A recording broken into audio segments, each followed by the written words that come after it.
Broadcasting live from atop the Rocky Mountains, the crossroads of the West. You are listening to the Liberty Roundtable Radio Talk Show. The Good Sheriff, Bench Gone Rogue, War Talk, Market Shock. Happy to have you along, my fellow Americans. I'm Sam Bushman with another hard-hitting News the Networks Refuse to Use style edition of Liberty Roundtable Live. No guest today. Our dear friend taking a break. Got to have vacation. So, hey, I'll do the honest money report myself. Gold and silver holding strong. Oil going up. Stock market going down. Bad news for Americans because we pay more at the pump. Trump did that.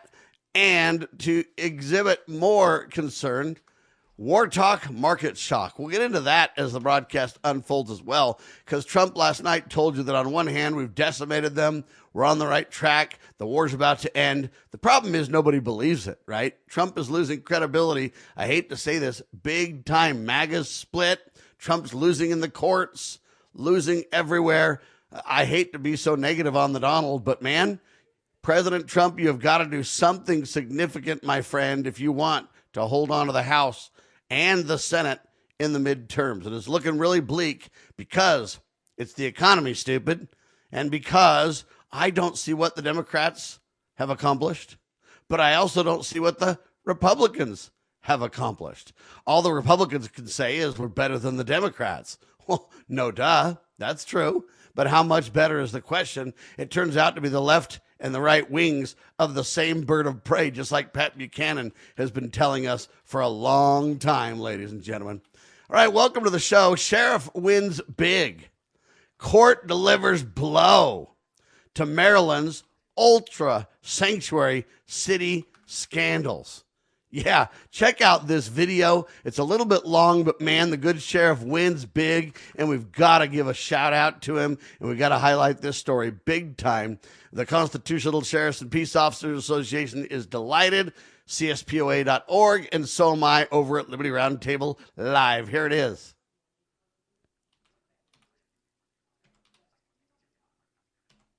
Hi, this is Hartford County Sheriff Jeff Gahler.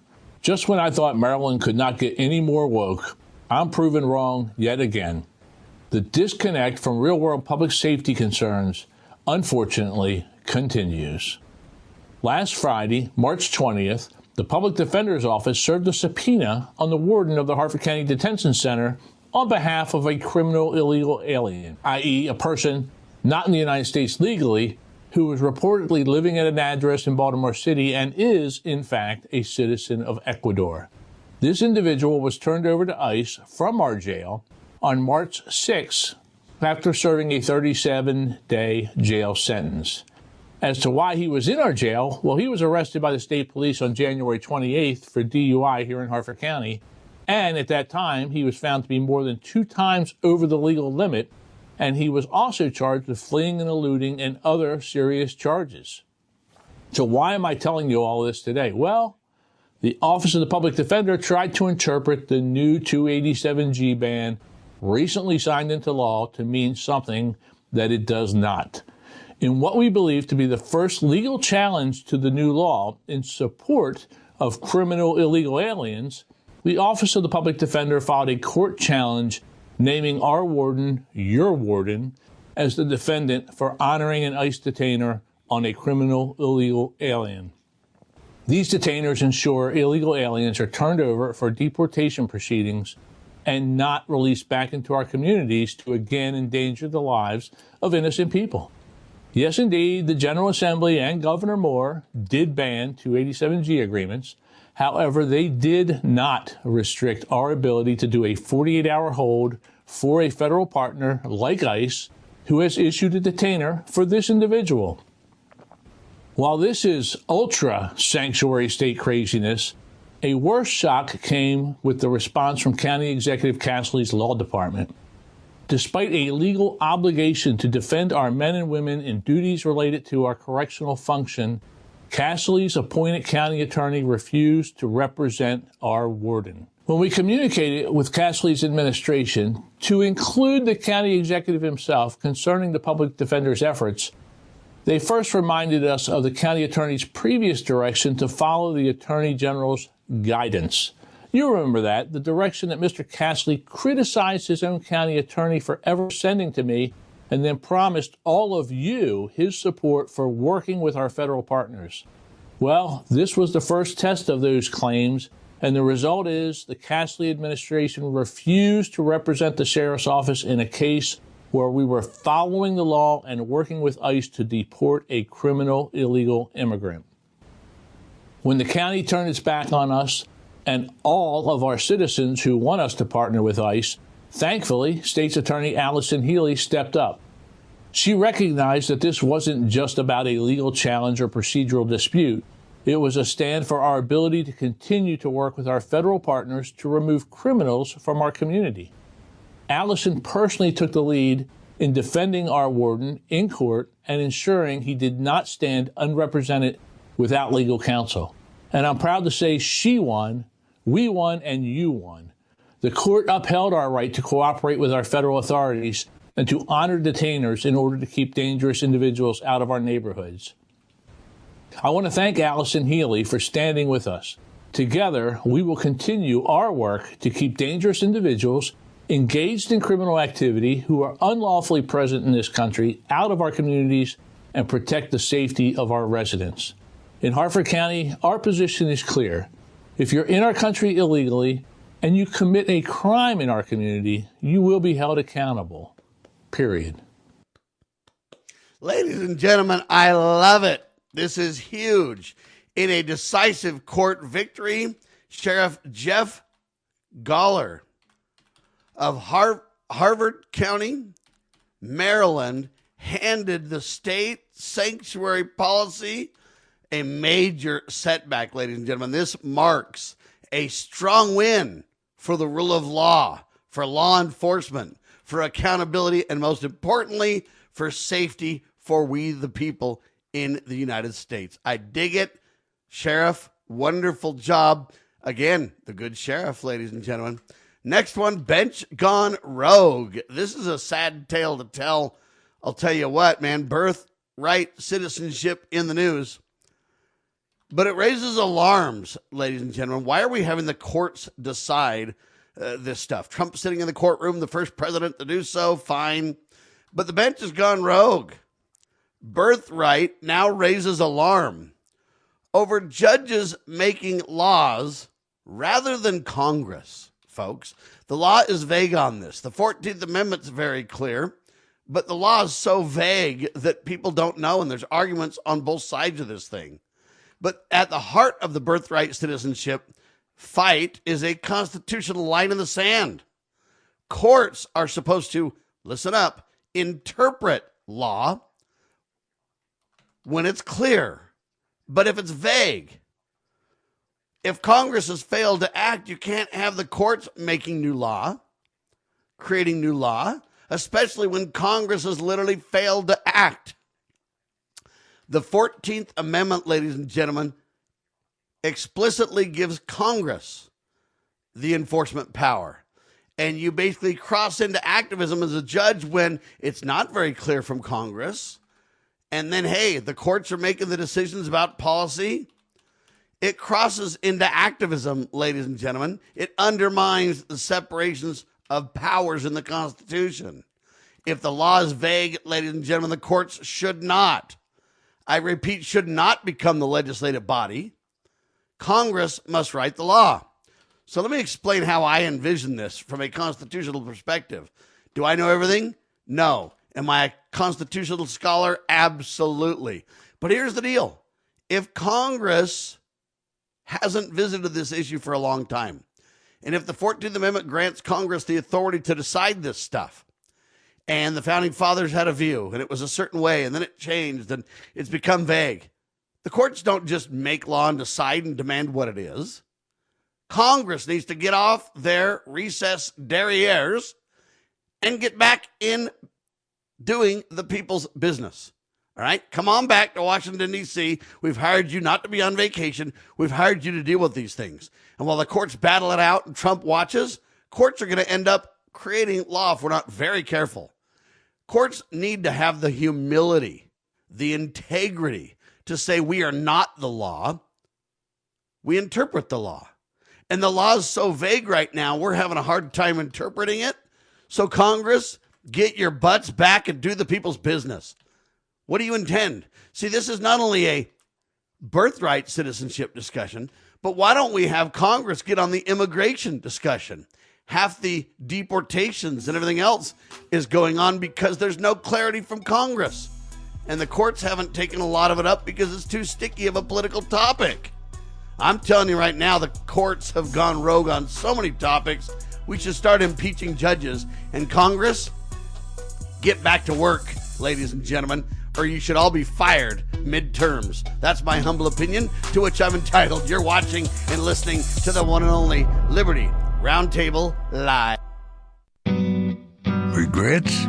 Oh, we're all gonna have them. Doesn't matter who you are or what you do. At some point, you're gonna wish you'd done something differently. You know, the woulda, coulda, shouldas. But let me tell you a couple of things you'll never regret. You'll never regret spending extra time talking to your teenager. Trust me. You'll never regret answering your 3-year-old's question about where the water in the bathtub comes from. And I've never seen anyone wish they hadn't sat in the kitchen laughing with their children and telling them goofy stories about when they were kids. Yeah, sure, we're all gonna have regrets, but talking too much with our kids won't be one of them. No matter what you talk about, love is what they'll hear. A thought from the Church of Jesus Christ of Latter-day Saints. Visit us at Mormon.org.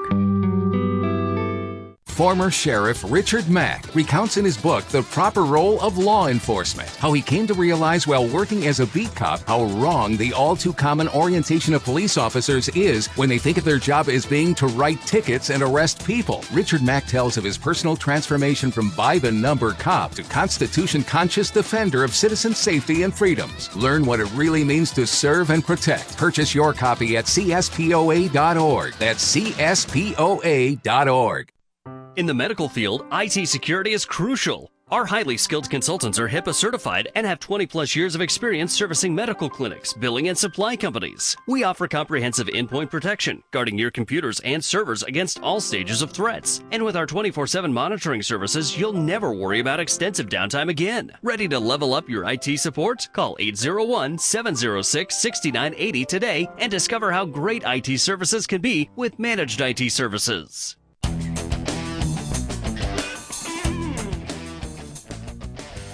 All right, Donald Trump told us, what was it, February 28th? We're just going to be there for a couple of weeks, launching an attack on Iran with Israel. As you know, it's been a disaster and hasn't gone near according to plan. Trump says Iran conflict objective, quote, nearing completion. All right, well, that's what we were told when we started, that it would only be a couple of weeks. Now Trump's saying, hey, we're going to hit him hard for the next 2-3 weeks. Well, that's what he said the first time. So 2-3 weeks, a month behind already. Will it get worse? I pray the answer is no, but predict the answer is a resounding yes. Big talk from the Donald, but bigger backtrack. Yeah, is Trump making America appear weak now is the real question. From promises of crushing Iran's capabilities, he said, man, we decimated them last June and June 25, we decimated their nuclear capabilities. They were set back years, Trump said. Now he's saying, hey, we've nailed them, man. Their navy's completely destroyed. Everything is melting down. Then why are we going to keep hitting them hard for the next several weeks if they're so decimated? Well, because Reuters reported we've only really taken out about a third of their missile capabilities. 1/3. That means 2/3 are remaining. Why are we bringing troops and more manpower and possibly even boots on the ground to the region when Trump then promised crushing Iran's capabilities? They won't get nukes. They won't attack their neighbors. We'll open the Straits of Hormuz. He said we were going to do that. Then he got no support from, quote, country partners, whatever you want to say, NATO group people, whatever the term is for these clowns that all seem to work together for regional governments against the sovereignty of the United States. But then Trump said, oh, yeah, I'm going to give him 48 hours. Then he said, oh, I'm going to give him 5 days. Now he's backed away entirely, and he's like, it's not even our responsibility to open the Straits of Hormuz. Y'all over there got to do it yourselves. Well, this is promises, and big talk, right? Big talk, but now we're backtracking left and right. Okay? So it's it's war talk. Market shock is what we're experiencing right now, ladies and gentlemen. Oil explodes as Trump signals more Iran strikes. If they're so decimated, why do we need more Iran strikes? You want the truth? Because they're not so decimated, folks. The Trump talk is way over the top. Have we done a lot of damage? Sure. Have we spent a lot of money? Without question. Is it an incredible fireworks show? Absolutely. Are people getting killed and fleeing for their lives? Absolutely. But oil prices now have surged past $109 a barrel. Markets are sliding. They're down after President Trump vowed continued attacks. What, the next 2 to 3 weeks? So you've got disruption in the Strait of Hormuz now. All these countries are freaking out. Oil and gas up, diesel fuel up. Not only are prices at the pump, Trump did that, right? But now we're seeing all kinds of products going up. Why? Because it takes diesel fuel, ladies and gentlemen, that's going through the roof to deliver all of your products to your favorite Walmart or wherever your favorite Chinese factory outlet, wherever you buy your groceries. It's going up, and away is the sad part, folks. It's a disaster. So Trump's taking a beating everywhere, it seems. Sadly, true. I guess Kash Patel got hacked. The Iranians are mocking Kash Patel about that. They're saying it's old news. Nothing serious got hacked. No big deal.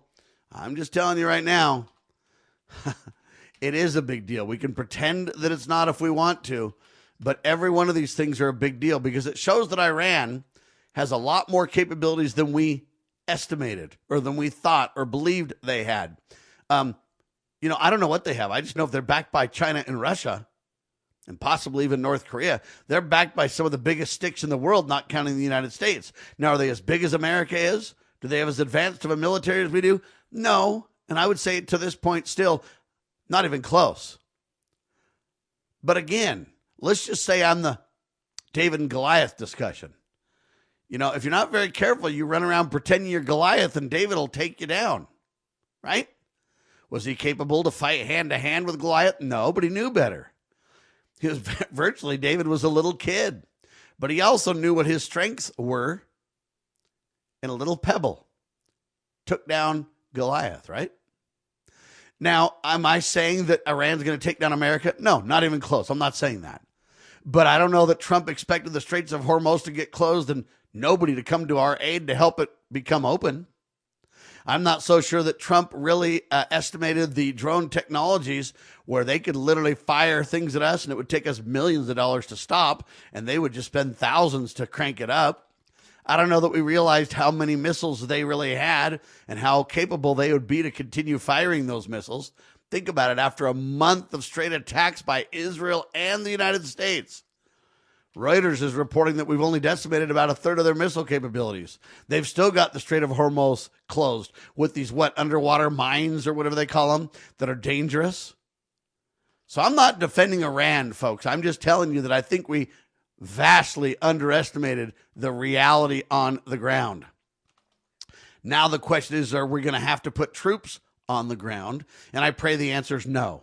Are we going to be forcing a draft on the American people? Well, some are now saying for every single boots on the ground guy from Israel, from America, we ought to have 2 or 3 from Israel, right? I don't know. I just don't want boots on the ground at all.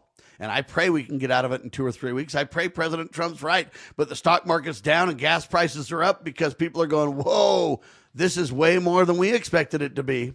Troops on the ground, Marines headed to the region. What's that all about? We have 50,000 plus troops over there from what I understand. And according to Reuters, we've only decimated about a third of their missile capabilities. Doesn't seem to me like the war's ending anytime soon. Trump says, yeah, we're in talks. Iran says, no, we're not.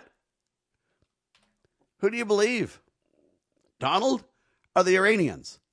I believe neither of them. I believe we're in these weird kind of talks where somebody else might be playing the middleman and we're playing telephone. We might read of those kind of talks. I don't think Trump is lying, but at the same time, I don't think the talks are as advanced as we think they are, especially if Israel continues just to bomb the heck out of everybody. We say, well, how much of their leadership still exists in Iran? I mean, haven't we told you, at least in the news? I shouldn't say we, because I haven't, but the news has told you over and over and over, hey, we took out this top leader. Oh, we took out the next top leader. Oh, we took out this commander. Oh, Israel took out this guy. How much leadership do these people have if we keep taking out top leadership and then they still have leadership? Oh, well, their leadership doesn't come on social media. They're hiding out. Whatever you want to say, they've got enough organization to keep attacking and keep expanding the war, don't they? They still have enough mojo to keep the Strait of Hormuz closed. So don't play games with me, mainstream press. Don't play games with me, Marco Rubio and Donald Trump. Tell me the truth. You underestimated this thing big time, and now you're wondering how you can gracefully save face, right? I get it. I don't believe you. And I don't know that the American people and people of the world believe either, because the stock market is tanking and oil prices are going through the roof, and we still don't have the Strait of Hormuz open. And now we say, hey, we got to go hard attacking them for 2 or 3 more weeks. How decimated will our military readiness, our military wherewithal, our military capabilities from a hardware standpoint, how well will we be at the end of this thing? That's my concern. What will China do with this? I don't know. But I know this, China and Russia are watching what we can and cannot do, and they're taking copious notes. Mind you, me that to be the truth. And they will, hey, if we're claiming this, but yet we can't do that, if we're using this, and they kind of have an idea of how many missiles and capabilities, and they're charting what we fire off and what we do. They're charting what Israel fires off and what Israel do. And they're gauging the strength of the greatest superpower the world has ever known. That is a dangerous precedent, ladies and gentlemen. A dangerous precedent. But Trump wants you to believe it's just rocking and rolling, baby. It's going good. I don't see it that way. I think we should have used the Constitution. We should get Congress involved. They're derelict in their duty and out on recess once again. They can't deal with citizenship. They can't deal with illegal aliens in our country. They can't deal with, why are they on recess again? And now we can't even really fund the TSA. Not that I'm a fan of the TSA in the first place, but now Trump has to, executive order by fiat because Congress can't agree. Now you got this Mike Johnson guy saying, oh, we're going to pass the Senate bill. Well, you rejected it last Friday, buddy. What's changed? A little bit of arm twisting? Because they haven't changed a lot to the Senate-approved version of the bill, as far as I understand. See, Congress is the problem here, folks. We need to make them pay at the midterms. Don't elect Republicans or Democrats. Find good, honest, third-party patriots or something, because we have got to take back Congress, the lawmaking body for the United States, the body that's been given the power of the purse. We need to rein in war. We need to reduce debt. We need to stand our ground. We need to stand for something, don't we? All right, storm clouds are gathering around Attorney General Pam Bondi. I was not a Pam Bondi fan in the first place when they put her in. I knew it would be disaster. And I warned of this because remember, Pam Bondi, along with Donald Trump, was the gal that said, take the guns first, due process second. And when I heard that, I went, shame on Pam. And I haven't been a fan of Pam's ever since. But Pam has not been doing a good job. We haven't arrested anybody like we should. And so storm clouds are gathering around Pam. And you know what? Multiple news sources are saying she'll be severed from the Trump administration, just like Christie was. More out. I pray we get good, honest, hardworking truth tellers and truth action providers in, don't you? All right, you're watching Liberty Roundtable Live. God save our republic.